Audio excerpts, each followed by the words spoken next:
날씨가 많이 춥죠? 그죠? 예. 옷 따뜻하게 입고 다니시고, 또 길도 미끄러운 데가 많으니까 조심하시고 그렇게 다니시기를 바랍니다. 요즘 사는 것이 참 만만치가 않습니다. 그죠? 경기도 좋지 않고 전 세계적으로 참 많은 어려움들이, 변수들이 많은 세상을 살아가는데요. 그럼에도 불구하고 우리가 믿음으로 살아야 된다는 걸 알기에 오늘 우리가 이 자리에 나온 줄로 믿습니다. 저를 한번 따라서 해주시기를 바랍니다. 차가운 세상을 살아가지만 하나님이 우리를 안고 계십니다. 아멘. 우리 옆 사람에게 인사해 줄까요? 잘 오셨습니다. 손을 한번 이렇게 드시고 앞뒤 좌우에 잘 오셨습니다. 앞뒤 좌우에 인사해 주세요. 여러분 낙타 보셨어요? 낙타? 타보셨어요? 야, 타신 사람이 많네요. 저는 만져만 보고 타지는 못했는데 돈이 없어가지고. 아기 낙타하고 엄마 낙타가 대화를 나누고 있었답니다. 아기 낙타가 엄마 낙타한테 이렇게 얘기했어요. 엄마, 왜 우리의 등에는 혹이 달려 있죠?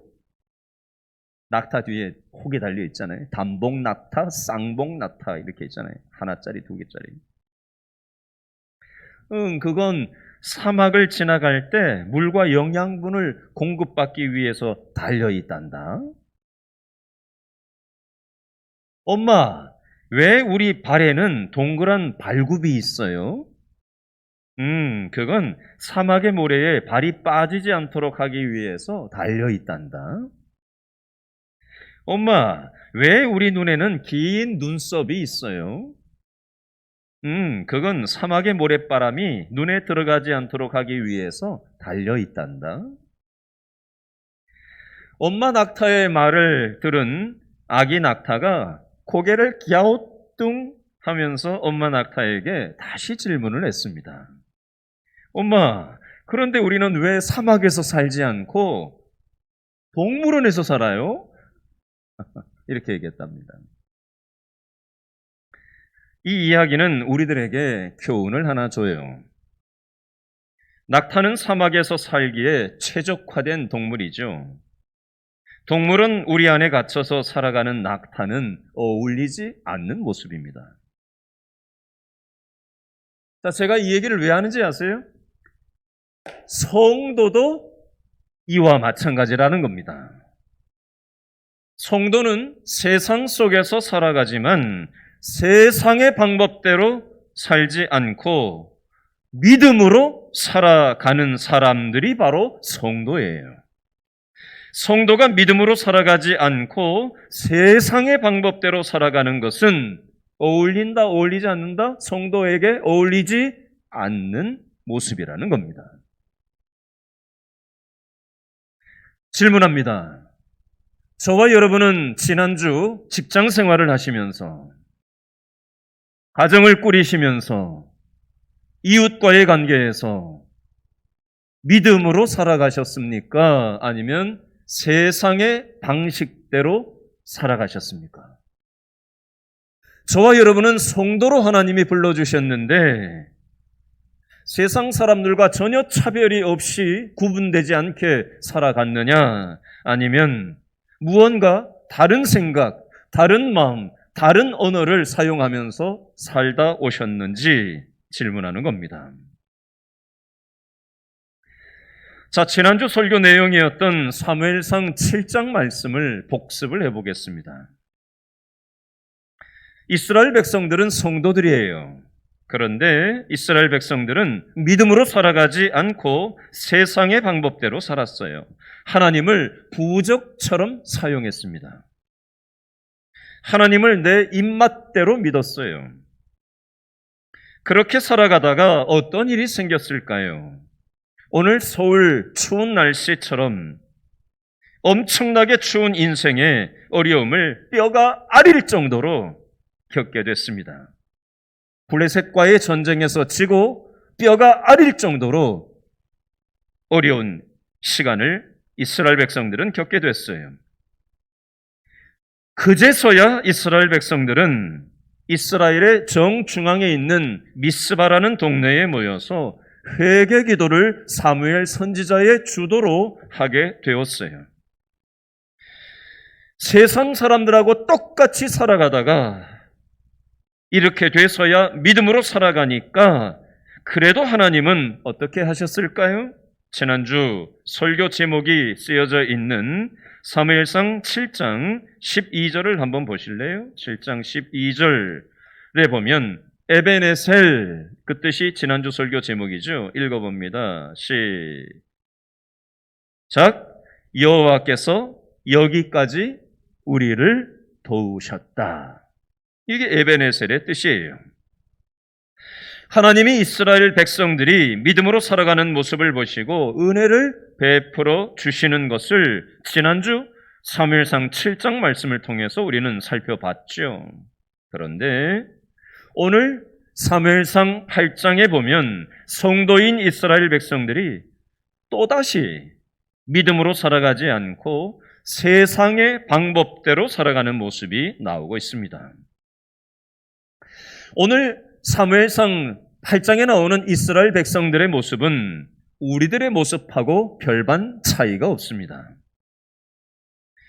제가 예를 하나 들어볼게요. 비유를 하나 들어보겠습니다. 여러분, 오늘처럼 날씨가 추우면은 평상시보다 옷을 두껍게 입게 됩니까? 더 얇게 입게 됩니까? 더 두껍게 싸매고 밖을 나서게 돼 있죠. 반대로 날씨가 영상으로 다시 내려가고 10몇 도까지 낮 기온이 올라가 버린다면 어떻게 하시겠어요? 두꺼운 옷을 벗고 그 날씨에 맞는 옷을 얇게 입게 되겠죠. 추워야 두꺼운 옷을 챙겨 입듯이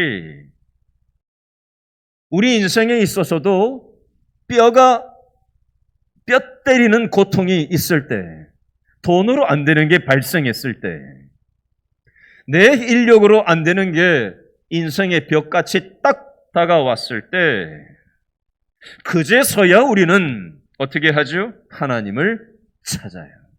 추워야 두꺼운 옷을 꺼내서 입듯이 인력으로 안 되는 뼈가 때려지는 아픔을 올 때 하나님을 그제서야 찾았던 이스라엘 백성의 모습이 바로 우리의 신앙의 행태하고 참 비슷해요.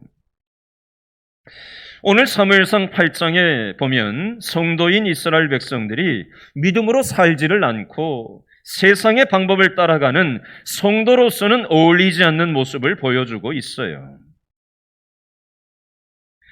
오늘 사무엘상 8장 말씀을 세 등분으로 해서 나누어서 좀 생각을 해보겠습니다. 첫 번째는요, 1절부터 9절을 하나로 묶어서 생각을 할 거고요. 두 번째는 왕의 제도에 대해서 사무엘 선지자가 얘기하는 내용이 10절부터 18절 말씀이 두 번째 덩어리라면, 세 번째는 19절부터 22절 말씀까지가 세 번째 등분이 되겠습니다. 먼저 첫 번째 8장 1절부터 9절 말씀 중에 그 중에 가장 핵심적인 내용이 어디에 있느냐? 5절 말씀에 있는데요. 8장 5절을 다시 한번 읽어보겠습니다. 8장 5절 시작. 그에게 이르되 보소서 당신은 늙고 당신의 아들들은 당신의 행위를 따르지 아니하니 밑줄 그으세요. 모든 나라와 같이 밑줄 그으시고 우리에게 왕을 세워 우리를 다스리게 하소서 한지라. 아멘. 여기 보니까 우리에게 뭘 세워달라고 돼 있죠? 왕을 세워달라라고 얘기하고 있습니다. 밑줄 그으셨죠? 모든 나라와 같이, 이스라엘, 우리나라 말고 다른 인근에 있는 모든 나라는 왕을 중심으로 해서 왕정체제로 나라가 운영이 되는데 반해서 이스라엘은 왕이 없었어요. 여지껏. 누가 왕이었어요? 하나님이 이스라엘의 왕이셨어요. 그래서 왕을 두지 않았고 왕정체제가 아니라 신정체제로 여지껏 이스라엘은 왔던 거예요. 그런데 난데없이 이스라엘의 핵심 지도자들이 와서 사무엘 선지자한테 당신이 이제 나이가 먹었고 아들들도 답이 없으니까 이제 눈에 보이는 인간 왕을 세워서 우리를 좀 안정되게끔 해달라 이렇게 얘기하는 장면이 나옵니다. 자, 오늘 본문인 사무엘상 8장 말씀에는요, 이 왕이라는 단어가 총 9번 반복 강조됩니다. 한번 찾아볼까요? 동그라미를 하셔도 좋고요. 여러분 하라는 대로 하면은 본문이 확 살아납니다. 아셨죠? 자, 5절 말씀 방금 읽을 때 보니까 셋째 줄에 왕 동그라미 해보시고 6절에 왕 나오죠? 7절 넷째 줄에 왕 나오죠? 10절에 왕, 9절 끝에도 왕 나오죠? 자, 18절에도 보니까 왕, 19절 둘째 줄에도 왕, 20절에도 왕, 22절 둘째 줄에도 왕이라는 단어가 총 9번 반복 강조됩니다. 성경에서 왜 똑같은 단어를 반복 강조하냐면요, 오늘 이 말씀에 있어서 왕을 세워달라는 게 핵심 키워드이기 때문에 그렇습니다. 보이지 않는 하나님보다 보이는 사람 왕이 더 확실해 보이는 거예요. 여러분, 우리는 예배당에서 사는 사람들이 아니에요. 1시간 예배 드리고 나면은, 우린 밥 먹고 나면은 또 가정으로 돌아가고 직장으로 돌아가고 또 세상으로 돌아갑니다. 세상의 논리는 믿음의 논리로 돌아가지 않기 때문에 세상 속에서 휩싸여서 살다 보면 대통령제인 우리나라의 대통령의 영향력, 그죠? 자본주의의 어떤 논리로 돌아가는 이 세상, 우리나라가 소득 상위 10%는 1년에 연봉이 1억 9천이라고 지금 통계가 나왔고요. 우리나라 소득 하위 10%는 1년에 900만 원이라고 통계가 나왔어요. 그러면 소득 하위 10%와 소득 상위 10%는 1년 수입에 있어서 몇 배가 차이 나는 거예요? 20배 차이가 나는 거예요. 자본주의의 폐해죠. 양극화예요. 소득의 양극화. 힘이 있는 사람과 힘이 없는 사람 사이에서 그 틈바구니 속에서 이게 만만치가 않은 거죠. 점점 벌어지고 있어요. 여러분, 세상 사람들이 돈의 논리, 힘의 논리, 세상 사람들이 하는 이 방식을 그동안 하나님을 왕으로 모시고 있었던 이 이스라엘 백성들이 왕을 세워달라고 지금 얘기하고 있는 거예요. 여러분, 한번 질문을 해보겠습니다. 이 첫 번째 문단에서의 이 내용이 혹시 저와 여러분의 생각이지는 않습니까? 저와 여러분은 과연 하나님을 내 인생의 왕으로 인정하고 의존하면서 살아가십니까? 아니면 뭐니 해도 돈이 최고지. 복권에 당첨돼서 많은 돈을 획득하면 내 인생이 펼 수 있어. 이것이 나의 1순위의 관심사가 된다면 그건 돈이 왕인 거예요. 돈이 왕인 겁니다. 오로지 모든 것이 자식에게 가 있으면 그건 자식이 왕인 겁니다. 여러분, 오늘 성경에서는 왕정체제를 요구하고 있지만 무엇이 과연 내 인생의 왕인지를 우리는 생각하면서 따라오셔야 돼요. 자, 두 번째 문단은요, 10절부터 18절 말씀인데요. 자, 이 내용은 왕정체제를 우리도 좀 갖추자라고 얘기하는 이 이스라엘의 그 핵심 사람들이 사무엘 선지자한테 와서 왕정체제로 우리를 좀 가게 해달라라고 요구를 하니까 사무엘 선지자가 왕정체제로 가면은 어떤 어려움이 있는지 아냐? 라고 하면서 왕정체제에 대한 폐해를, 부작용들을 10절부터 18절에 이렇게 저렇게 설명을 하고 있는 내용들이에요. 자, 이 10절부터 18절 말씀에 보니까 영어로 take라는 단어가 6번 반복 강조돼서 사용되고 있는데요. 한글 성경에다가는요, 데려다가라는 단어로 번역이 되어져 있어요. 이 데려다가라는 표현이 6번 나오는데 영어식으로는 take라는 단어를 썼는데요. 취한다라고 사용되는 겁니다. 취한다. 왕 제도를 세우면 우리로부터 무언가를 취해간다라는 표현이 6번 반복 강조되는데요. 11절 말씀해 보니까 왕의 제도는 너희 아들들을 데려다가 병거와 말을 어거하게 하리니 그들이 그 병거 앞에서 달릴 것이며. 여러분, 국가가 조직이 되고 왕이 있으면은 군대가 조직이 돼야 돼요. 그죠? 그러니까 자식들이 군대로 가서 나라를 지키게 되죠. 징병이든 모병이든. 자녀들을 취해서 데려다가 이 군인으로 사용하는 일이 있어야 된다는 얘기를 하는 겁니다. 11절 말씀이 그 내용이에요. 13절 말씀해 보니까 이번에는 딸을 데려다가 향료 만드는 자로 사용한다라고 되어 있는데요. 향료 만드는 자로 사용한다는 말은 우리들의 딸을 성적인 착취를 한다는 얘기를 하는 겁니다. 좋게 얘기해서 향료 만드는 사람이라고 번역이 되어 있는 거지 결국은 그 뜻이에요. 요리하는 자와 떡 굽는 자로 삼을 것이다. 세 번째, 14절 말씀해 보면 밭과 포도원과 감람원에서 제일 좋은 것을 취해간다라는 겁니다. 그래서 왕이 있으면 왕 밑에 있는 수많은 공무원도 있고 수많은 사람들을 국가를 돌리려면은 그 사람들 월급도 줘야 되잖아요. 그러니까 국민들한테 걷어가지고 그 사람들 먹여 살려야 되는 거죠. 우리 걸 취해서 우리 재산을 취해서 그 사람들을 운영을 한다는 얘기예요.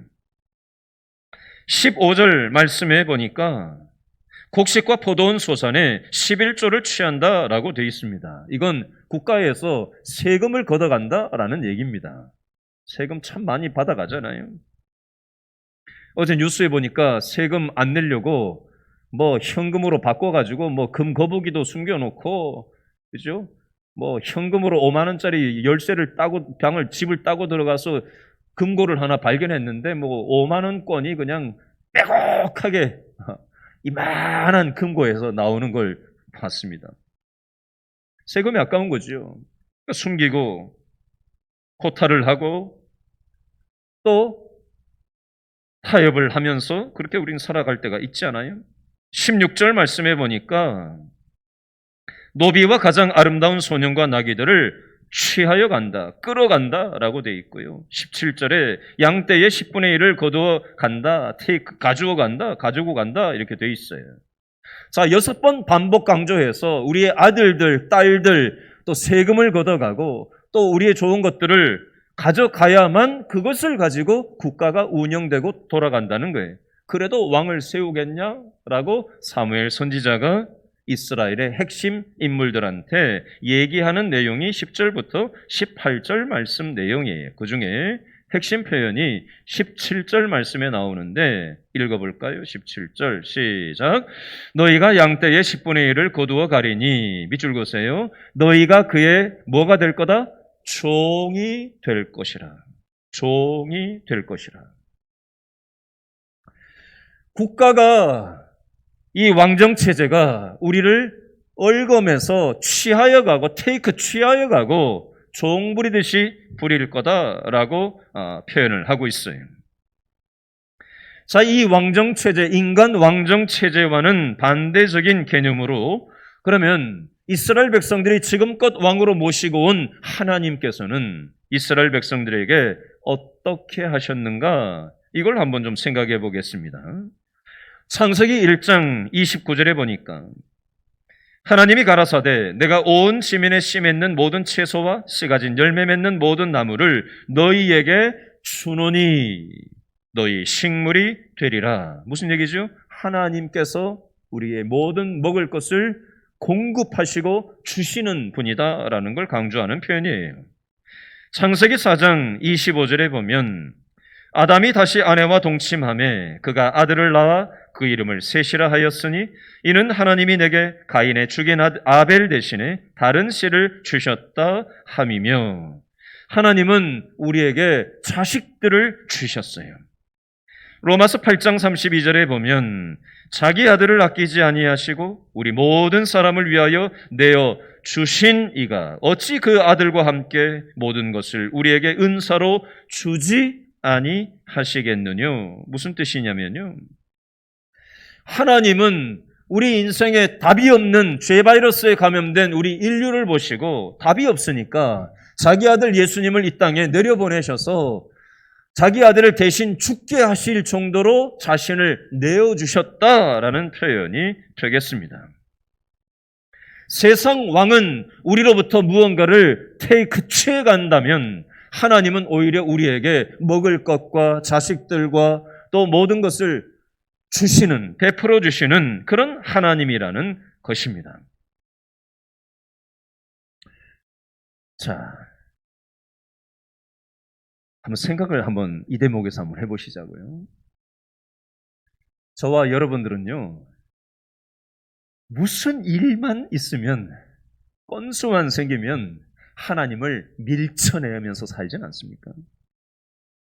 예배당에서 지금 우리가 예배를 드리고 앉아 있잖아요. 그렇죠? 근데 자존심 딱 걸리면은 하나님을 밀쳐내. 하나님 저리 가보시라고. 그래놓고 그냥 있는 성질 없는 성질 다 내고. 뭐 또 건수가 생기면은 그냥 하나님 저리 가보시라고. 하나님 저리 가보시라고 얘기할 것도 없어요. 하나님 안 보이고 그냥 내 성질이 나가지고 내 생각대로 그냥 내 욕망대로 눈에 뵈는 대로 세상 사람들이 살아가는 방식대로 눈에 보이지 않는 하나님은 어디로 갔는지 안 계시고 예배당에서 예배 드릴 때는 생각이 조금 나는 듯 했다가 막상 가정생활 정신없이 하고 막상 직장생활 정신없이 하고 그죠? 우리의 일상을 정신없이 마구잡이로 살다 보면 하나님을 1도 생각하지 않고 우리가 일주일을 휙 살다가 예배당 오면 하나님 깜빡했네. 하나님을 밀쳐내면서 우리는 살고 있지는 않습니까? 여러분 우리가 자식들 키우다 보면 자식들이 부모 마음 알아줍니까? 그죠? 내리사랑이잖아요. 그죠? 계속해서 퍼주잖아요. 결혼한 놈들도 퍼주잖아요. 그죠? 계속해서. 그러면은 앞에서는 뭐 좋아라 하는 것 같다가도 그죠? 필요하면 와서 손 내미는데 또 부모 마음을 헤아리지를 못하고 부모는 계속 베풀어주고 주는데 자식들은 친구를 좋아하고 다른 것들을 좋아하고 지 필요할 때만 손 내밀고 부모한테 별로 관심을 보이지 않아요. 여러분 이 이치가 저와 여러분이 하나님과 관계 맺는 모습하고 비슷하다는 거 아세요? 우리는 필요할 때는 하나님을 찾아요. 어려울 때는 하나님을 찾아요. 그런데 평상시에는 하나님을 1도 생각하지 않아요. 자녀들이 부모를 대하는 거하고 별로 그게 크게 다르지 않습니다. 이게 우리 모습이에요. 자, 사무엘 선지자가 왕정 체제를 갖추면 이렇게 될 텐데 그래도 왕정 체제를 하겠냐? 라고 지금 10절부터 18절에 얘기를 했더니 이스라엘 백성들이 어떻게 반응을 했게요? 19절부터 22절 말씀인데요. 그 중에 19절과 20절이 핵심인데 19, 20절을 한 번 더 읽어보겠습니다. 6번 반복되는 단어가 하나 나오는데 찾아보시면서 19절, 20절 다 같이 시작.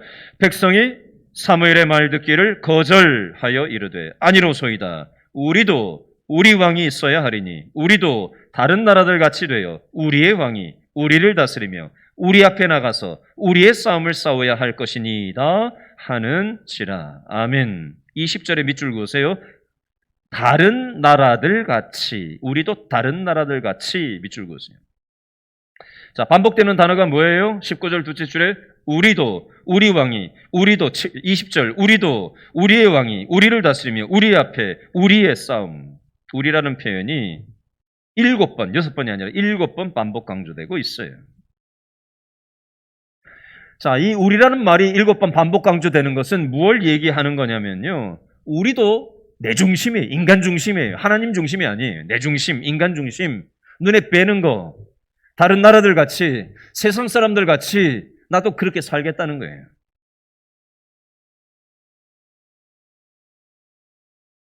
하나님이 중심이 아니라 내가 중심이고 세상이 중심이고 눈에 뵈는 게 중심이고 내 감정이 중심이고 내 생각이 중심이고 내 경험이 중심이고 그걸 얘기하는 겁니다.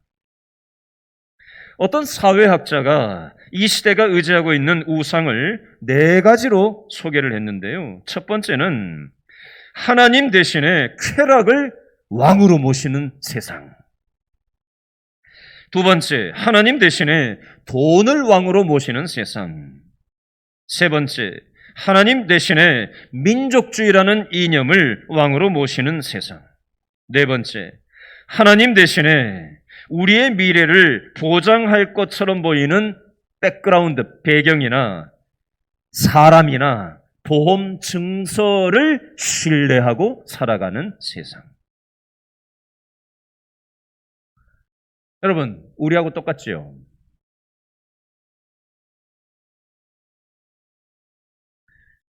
여러분, 성경의 이 고대 사회에서의 이 말씀이 지어낸 말씀이 아니고요. 영적인 이치가 예나 지금이나 차이가 없어요. 지난주 목요일 날 분당에서 우리 교회로 출석하시는 김팔수 집사님, 임종래 권사님 가정에 신방을 다녀왔어요. 목요일 날 점심 때부터 눈이 좀 왔었죠. 다녀왔어요. 2달 전 금요일 날 김팔수 집사님이 산에 등산을 갔다 오시고 몸이 좀 이상하다 그러고는 부인 임종래 권사님한테 얘기를 하면서 이불을 덮고 베개를 베고 잠깐 누웠는데 임종래 권사님이 싱크대에서 뭘 닦다가 약간 느낌이 이상해서 30초도 안 돼가지고 뒤를 돌아봤더니 김팔수 집사님이 벌써 몸이 삑 돌아가고 푸 하면서 의식을 잃어버리고 얼굴 색깔이 완전히 바뀌어 있더래요. 그리고는 의식을 잃어서 놀래가지고 구급차를 부르고 분당 서울대병원으로 옮겨서 의식이 없는 며칠을 보내다가 스텐트 삽입을 3개를 하고 수술을 끝내고 조금 의식이 이제 돌아오고 회복되다가 또 2내외가 코로나까지 걸려버렸어요. 그 성취하는 상황에서. 또 깜짝 놀랐죠. 저도 그 소식을 듣고. 그러고는 조금씩 회복이 되어서 퇴원을 하고 10kg 정도 빠진 몸무게가 이제 반 정도 돌아오고 이제 회복을 조금씩 해가고 있는 과정 중에 이제 신방을 지난 목요일 날 갔던 거예요.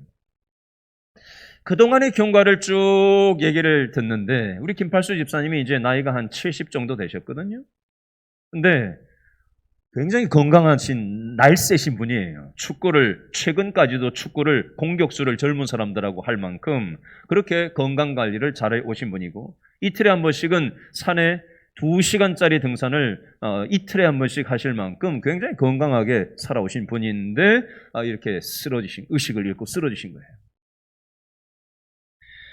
이런저런 경과를 얘기를 하고 나서 우리 김팔수 집사님이 저한테 이런 얘기를 하세요. 목사님, 이번에 쓰러지고 회복되면서 인생의 교훈을 하나 얻었습니다. 뭘 얻으셨어요? 내가 아무리 건강관리를 잘한다고 해도 자신할 수 있는 게 아니라는 걸 알았습니다. 말씀을 함께 나누고 기도를 제가 대표 기도를 하는데 우리 김팔수 집사님, 임종래 권사님이 한마디 기도할 때마다 아멘, 아멘, 아멘 시켜서 그거 하겠어요? 마음에서 우러나오는 하나님이 내 인생의 왕이 되어주시지 않으면은 내가 살 수 없다는 그 진심이 묻어진 아멘, 아멘 그렇게 하시더라고요. 오늘로부터 이틀 전 금요일 날 오후 4시에 요 바로 앞에 있는 KTNG 바로 앞에 있는 시가 옷돔 아파트가 있죠. 골목사거리에. 교회 나가자마자 여기.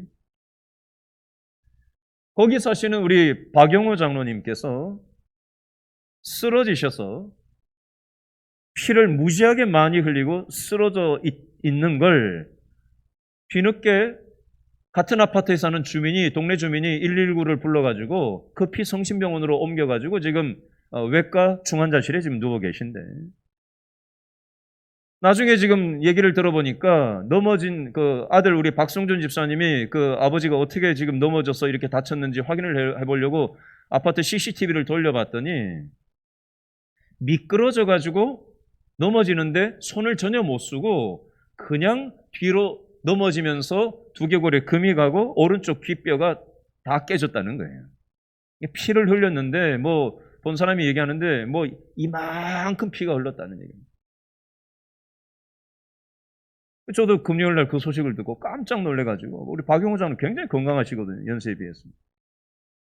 깜짝 놀래가지고 어떻게 됐는지 가서 보고 좀 알려달라고 그랬더니 어제 우리 박성준 집사님 아침에 병원에서 아버지를 만나지는 못하고 저녁에 7시부터 7시 20분 동안만 면회가 가능하다고 해서 아침에 코로나 검사를 해야 한 사람만 계속해서 면회 시간에 들어갈 수 있다고 해서 코로나 검사차 갔다가 전화로 그냥 의사 얘기를 들어서 얘기를 하면서 이런 얘기를 하시더라고요. 한 8, 90%는 수술을 하지 않아도 된다라고 일단은 얘기를 했다는 거예요, 의사가. 정확한 건 내일 월요일 날 가서 정확하게 얘기를 만나서 얘기를 해봐야 되겠지만 일단 그렇게 얘기를 들었다라고 하면서 한마디를 더 덧붙였어요. 우리 길신교회 성도들이 이 아버지 쓰러진 소식을 듣고 함께 여러분들이 기도해 주셔서 하나님께서 은혜로 살려주셨다라고 믿음의 고백을 우리 박성준 집사님이 저한테 하시더라고요. 여러분, 아직까지 안전한 건 아니에요. 우리 박용호 장로님 위해서 계속 기도해 주시기를 부탁드립니다. 오늘 말씀을 마무리하면서 두 가지만 간단하게 더 정리를 하고 말씀을 맺으려고 합니다. 사무엘상 8장 1절 말씀해 보니까 사무엘이 나이가 많아 늙었다라고 돼 있어요.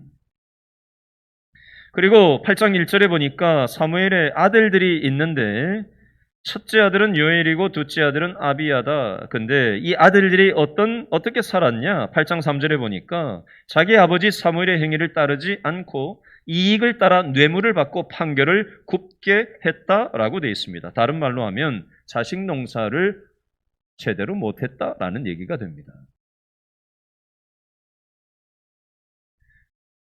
여러분, 그 누가 자식 농사를 자신할 수가 있겠어요? 제가 많은 성도들을 대하다 보면 자식 때문에 밤잠 못 주무시는 분들이 너무나도 많으세요. 눈물을 쏟으면서 얘기하시는 분들이 너무나도 많으세요. 어디 가서 누구한테 그 얘기를 하겠어요? 여러분, 자식에 대해서 답이 없을 때, 벽을 만났을 때 어떻게 해야 돼요? 이리 해봐도 안 되고 저리 해봐도 안 되고 어떻게 해야 돼요? 내 배가 아파서 자식을 낳았지만 내 자식이라고 생각하는 마음 가지고 우리는 최선을 다해보지만 답이 없으면은 뭘 깨달아야 돼요? 어떤 교훈을 알아야 되지요? 이 자식은 내 배가 아파서 낳았지만 하나님께서 나에게 선물로 주신 자식이다. 주신 이도 하나님이시고 취하실 이도 하나님이시고 이 아이를 세우게 하시는 분도 하나님이시지 내가 하려고 달려들면 우리는 망치게 돼 있어요. 내가 자식 농사가 뭐가 문제가 있는 것은 내가 하려고 달려들기 때문에 문제가 생기는 겁니다. 우리가 이 부분을 회개했으면 좋겠어요. 하나님이 내 자식을 양육하는 데 있어서 세상 방식으로 양육하는 게 아니라 세상 사람들이 교육하는 방식으로 남들 다 이렇게 한다고 해서 그렇게 하는 게 아니라 하나님이 원하시는 자식 양육이 무엇인지 우리가 하나님께 철저하게 의존하면서 우리가 자식 농사를 지어야 했는데 제가 그렇지를 못했습니다. 두 번째, 사무엘상 8장 6절 말씀에 보니까 5절 6절 말씀에 보니까 사무엘 선지자가 왕이 없는 이 이스라엘에 선지자로 지금까지 섬겨왔단 말이죠. 근데 나이가 늙게 되니까 이스라엘의 핵심 지도자들이 와가지고 하는 말이 이제 사무엘 당신 나이가 늙고 아들들 보니까 답이 없는데 안 되겠다. 우리나라도 왕을 세우자. 왕정체제를 도입하자. 그렇게 하게 해달라. 이렇게 했을 때 사무엘의 마음이 어땠을까요? 인간적으로 한번 생각을 해보라니까요. 피땀 흘려가지고 이 나라를 믿음으로 일궜는데 사무엘이 나이가 많고 자식들이 답이 안 보이니까 하나님을 밀쳐내고 세상 나라처럼 왕을 허락해달라고 찾아온 이 백성의 지도자들을 바라보는 사무엘의 마음이 어땠겠냐고요? 좋았겠냐고요? 좋았겠어요?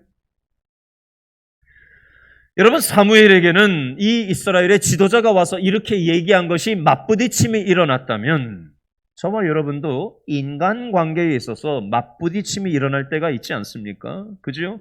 부부간에 계속해서 전쟁이 일어나고 있는 부부들 많죠? 부모 자식 간에 계속해서 인간관계에 전쟁이 일어나는 하루에도 수도 없이, 그죠? 갈등 구조가 있는 부모 자식 관계가 있을 겁니다. 형제 간에도 계속해서 갈등 양상인 형제 관계가 있을 거예요. 교회 안에 구역 식구들 간에도 갈등 구조인 인간관계가 있을 겁니다. 오늘 전도회 모임을 하는데 전도회 식구들 간에도 갈등 구조인 사람들이 있을 수 있습니다. 왜요? 사람은 생각이 다 다르거든요. 똑같은 벌고 말하는 게 달라요. 일 처리하는 방식이 다 달라요.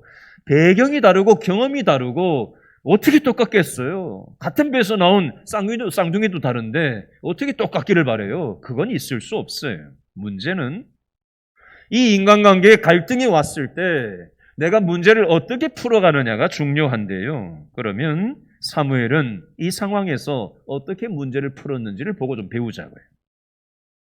사무엘이 이 소리를 듣고 알아 누웠습니까? 잠을 못 잤어요? 스트레스 받아가지고? 사무엘이 열받아가지고 막 소리를 지고 막 싸우려고 거품 물고 대들었습니까? 아니요. 사무엘이 어떻게 했다고 돼 있죠? 8장 6절 끝에 보니까 여호와께 뭐 했다고요? 기도했다라고 돼 있어요. 왜요? 사무엘은 인간관계에 갈등 구조가 왔을 때 이 인간 문제를 풀 수 있는 분은 누구라고? 하나님이라는 믿음이 있었기 때문에, 하나님이 인간관계를 풀 수 있는 왕이시라는 믿음이 있었기 때문에 기도의 자리로 들어간 거예요. 그게 하나님이 배지 않으면은 내 감정대로, 내 힘으로, 내 생각으로, 내 작전으로 끙끙대면서 이걸 어떻게 풀지? 왜 잠을 못 자요? 이거 어떻게 풀어야 되지? 내가 하려고 달려드니까, 내 생각이 왕이 되니까, 내 방식이 왕이 되니까 인간관계가 계속해서 평행을 달리는 거예요. 만나지를 못하고 계속해서 평행을 달리는 겁니다. 기도의 자리로 들어가서 내 생각을 치우고 내 감정을 치우고 어떤 일을 나한테 했는데 이렇게 달려들면요, 계속해서 평행선을 그리는 인간관계가 되는 겁니다. 기도의 자리로 들고 나갈 수 있는 건 하나님이 이 인간관계의 왕이시라는 믿음이 전제돼야 기도의 자리로 들어가는 겁니다. 이 부분에 대해서. 근데 하나님이 이 인간관계의 왕이라는 전제가 없으면 기도할 일이 없죠. 감정이 상했는데 내 생각과 다른데 기도해 볼 일이 없지요. 여러분, 이 사무엘의 인간관계 해결 방안을 보면서 내 자신은 과연 인간관계를 어떻게 풀어나가고 있는가 한번 보고 교훈을 얻을 수 있었으면 좋겠습니다. 오늘 말씀의 교훈을 생각하며 다 같이 기도하겠습니다.